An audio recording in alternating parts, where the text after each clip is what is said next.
Tady je žehli a vítejte u tohohle videa. Je to na prostě na tuhle gumičku. Takový prostě tyhle gumičky. Takové, na tohle. No. A musím mít takhle potichu, protože táta spí, mamka je v práci a Filip tak spí. Takže už je docela pozdě a jdeme na to. Takže už to nemám připravený. Jo, mám i na druhý ruce. Ale, takže tohle, jo. Máme takovýhle.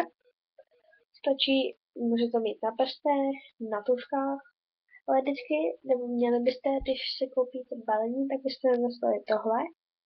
Takový na háčkování. To taky pomůže. Takže počkejte, já si to takhle.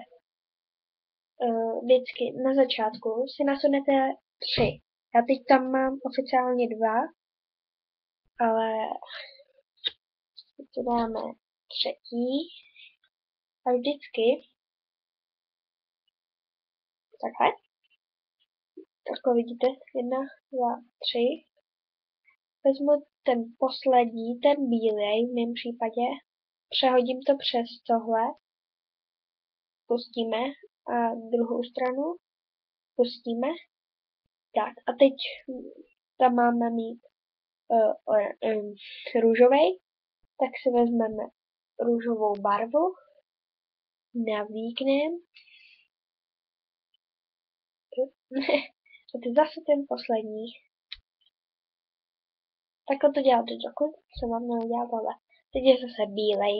Když je bílej dole, když je prostě bílej, tak musíte nadat bílej.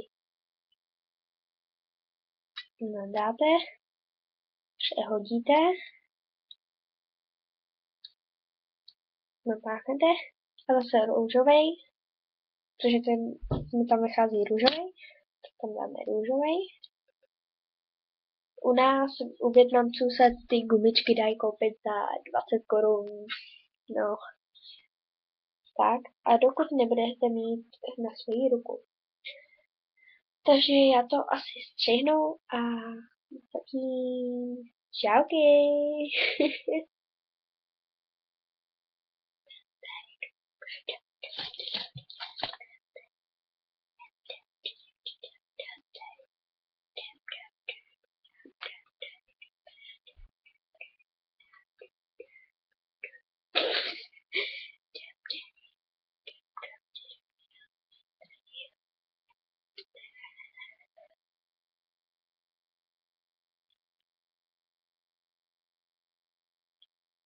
Takže jsem tu zpět a už to máme na moji ruku a ještě jak to zakončit.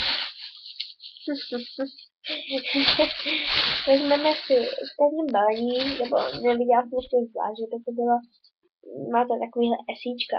Říkají se tomu esíčka a to, že jak jste začali, tak se to zvětšíte takhle, aby bylo.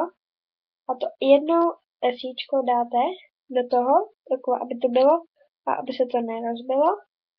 Teď já to ještě dělám tak, mám teď tam 2 jenom, ale ještě si vezmu ten bílej, přehodíme a